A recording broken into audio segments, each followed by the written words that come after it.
नमस्कार दर्शक बंधु मु अभिजीत आज आपण मान जो मैंने कॉम्पिटिटिव एग्जाम दौरान से एमआईएल ओडिया बा साहित्यर किसी गुरुत्वपूर्ण सिलेक्शन क्वेश्चन मुझे आनी आसी अच्छी तेज आज एठार किसी क्वेश्चन आलोचना करवा आपण को अनुरोध करुच्ची शेष पर्यंत भिडटी को निश्चित भाव में देखु।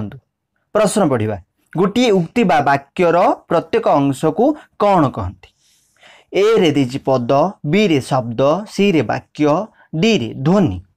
तेबे देखंतु मु कहि रखुछि कि जेतेबेले शब्दटी वाक्य रे व्यवहार हो गला सेतेबेले ताहा पद बोली कुहा जाय। तेबे एठारे ए रो आंसर जो पद लिखा हैछि ताहा ठीक आंसर। प्रश्नटी पढ़िबा शब्द वाक्य रे व्यवहृत हेले ताकू कोन कहंती? ए वाक्य, बी वाक्यांश, सी पद, डी पद्यांश। तेबे देखंतु एठारे सी रो आंसर पदटी ठीक हम कहीं ना मु टिके पूर्वर आपन को कहूतिली जेतेबेले शब्दटी वाक्य रे व्यवहृत होई गला सेतेबेले ताकू शब्द आउ कुहा जाय नाही ताकू कोन कुहा जाय ना पद कुहा जाय। तेबे एठारे सी रो आंसर पद यह संपूर्ण ठीक आंसर। प्रश्नटी पढ़िबा धातु सह कौन जोग कले शब्द गठन करा जाय? ए प्रत्यय, बी अन्य धातु, सी अन्य शब्द, डी केउटी नहीं। देखंतु धातु सहित प्रत्यय जोग कले जाहि शब्दटीए सृष्टि होइथाय। तेणु एठारे ए रो आंसर प्रत्यय ए हेउची सबुठु ठीक आंसर। प्रश्नटी पढ़िबा शब्द काहा जोगु अर्थ प्रकाश करिबारे समर्थ हुए? ए केवल धातु जोगु, बी केवल प्रत्यय जोगु, सी धातु और प्रत्यय उभय जोगु, डी निज गुण जोगु। तेबे एठारे आंसर हेउची सी रो आंसर धातु और प्रत्यय उभय जोगु। ताले धातु और प्रत्यय उभय जोगु शब्द अर्थ प्रकाश करिबारे समर्थ होइथाय। आसंतु प्रश्नटी पढ़िबा पठन करिवार इच्छा एक पदरे कौन हेबो? ए पठिसा, बी पठनेच्छु, सी पिपठिसा, डी पठनेच्छा। तेबे एठारे सी रो आंसर पिपठिसा हेउची ठीक। तेबे पढ़िवार इच्छा को एक पदरे पिपठिसा बोली कुहा जाय। आसंतु प्रश्नटी पढ़िबा ईश एहार प्रकृत अर्थ कौन? ए पवित्र, बी लंगलदंड, सी ईश्वर, डी दक्ष। तेबे एठारे सी रो आंसर ईश्वर हेउची ठीक। तेबे ध्यान दियंतु एठारे ईश तालबेश अछि सेतिपई एहार अर्थ ईश्वर। जदि एठारे मूर्धन्यस देई थांता ईश तेबे तार उत्तर लंगलदंड होई थांता। संस्कृत भाषा रे केतेक शब्द अपरिवर्तित होई अविकल रूपे ओडिया भाषा रे प्रचलित होई आसुची। एहाकू केउ शब्द कुहा जाय? ए वैदेशिक शब्द, बी तत्सम शब्द, सी तद्भव शब्द, डी देशज शब्द। तेबे एठारे बी रो आंसर तत्सम एहा हेउची ठीक आंसर। तेबे जानी रखंतु तत्सम ताहार अर्थ कौन? देखंतु तत्र अर्थ हेउची ताहा, समर अर्थ हेउची समान बा ताहा सहित समान।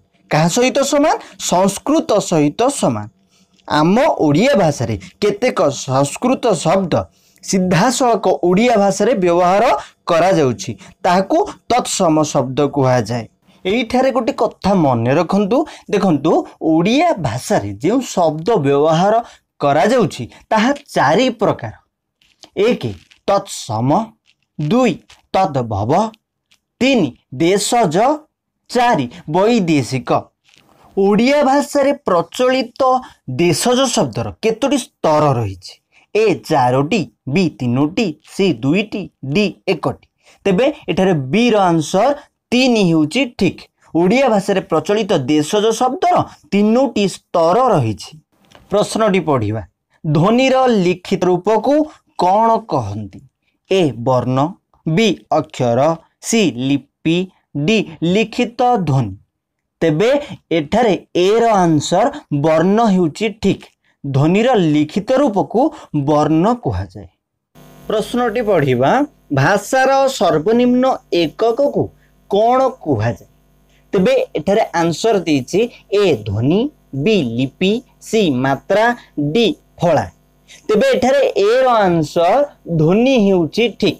भाषार सर्वनिम्न एकक को ध्वनि कहा जाए। प्रश्नटी पढ़िबा ध्वनि पद्धतिबद्ध हेले कौन हुए? ए वर्ण बी लिपि सी अर्थपूर्ण डी उपरोक्त समस्त। एठारे सी रो आंसर अर्थपूर्ण हेउची ठीक। तेबे मने रखंतु ध्वनि पद्धतिबद्ध हेले अर्थपूर्ण हुए। तेबे मन को प्रश्न आसुथिबो ध्वनि पद्धतिबद्ध न हेले कौन हेबो? तेबे उत्तर हेउची अर्थपूर्ण हेबो नाही। एठारे सही प्रश्न ध्वनि पद्धतिबद्ध न हेले कौन हुए? ए प्रकाशित हुए नहीं बी अर्थपूर्ण हुए नहीं सी प्रकाशित हुए डी अर्थपूर्ण हुए। तेबे एठारे बी रो आंसर ठीक। ध्वनि पद्धतिबद्ध न हेले अर्थपूर्ण हुए नहीं। प्रश्नटी पढ़िबा ओडिया शब्द भंडार को केते भागरे विभक्त करा जायछि? ए 4 बी 3 सी 2 डी 1। तेबे एठारे ए रो आंसर 4 हेउछि ठीक। ओडिया शब्द भंडार को 4 भागरे विभक्त करा जायछि। तेबे से 4 प्रकार कौन कौन? 1 तत्सम 2 तद्भव 3 देशज 4 वैदेशिक शब्द। प्रश्नटी पढ़िबा जेउथिरु वस्तुर बा व्यक्तिर संख्या जना पड़े ताकू कौन कहा जाए? ए धातु बी वाक्य सी वचन डी शब्द। तेबे एठारे सी रो आंसर ठीक। सी रो आंसर होची वचन। जेउथिरु वस्तुर बा व्यक्तिर संख्या जना पड़े ताकू वचन कहा जाए।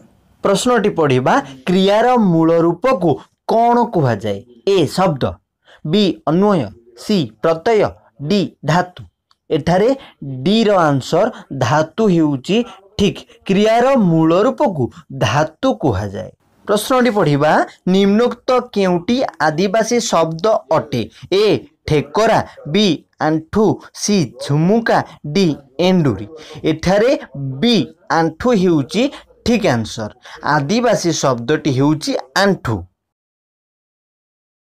प्रश्नटी पढ़िबा वाक्य रे थिबा पद योजना बा सौंदर्य को कौन कहा जाए?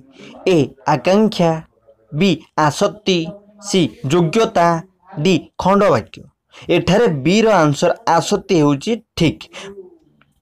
वाक्य रे थिबा गोटिए पद अन्य पद गुड़िकर अर्थबोधकता पाई अपेक्षा कले ताको कौन कहंती? ए वाक्यांश बी वाक्य सी आकांक्षा डी आसक्ति। एठारे सी रो आंसर आकांक्षा हेउची ठीक।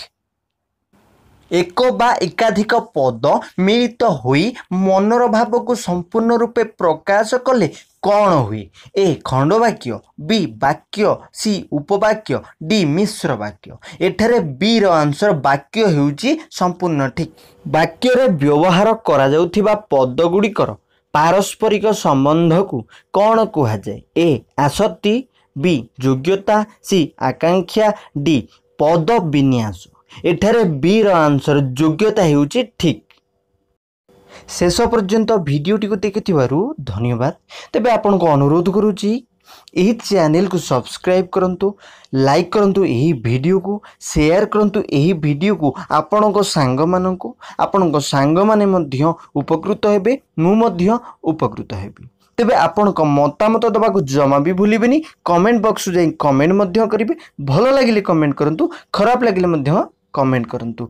तेबे आपण मोर व्हाट्सएप नंबर रे मध्य कांटेक्ट करि परिबे 8658407704। तेबे आपणकर क्यों क्यों वीडियो दरकार किंबा किछि डाउट अछि किछि भी आपण मते कमेंट रे पचारि परिबे।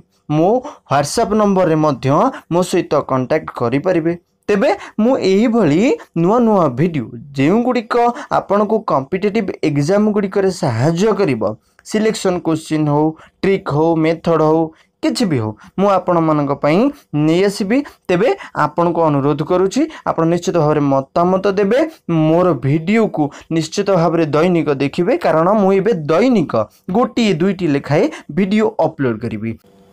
मोर ही चैनल ले आपण विभिन्न जिंस जानि परिबे, गणितर ट्रिक एवं एमआईएल रो शॉर्ट ट्रिक, टीचिंग एप्टीट्यूड हेउ इंग्लिश हो science social science GK trick reasoning trick एमती अनेक प्रकार जिनस आपण एई गोटे चैनल रु जानि परिबे। मो चैनल ना होउची गणित समाधान ओडिया। तेबे मु आशा करूची मोर वीडियो निश्चित आपन भल लागुथिबो। किपरि लागुची कमेंट करंतु शेयर करंतु लाइक करंतु सब्सक्राइब करंतु। एबे रहउची धन्यवाद जय हिंद।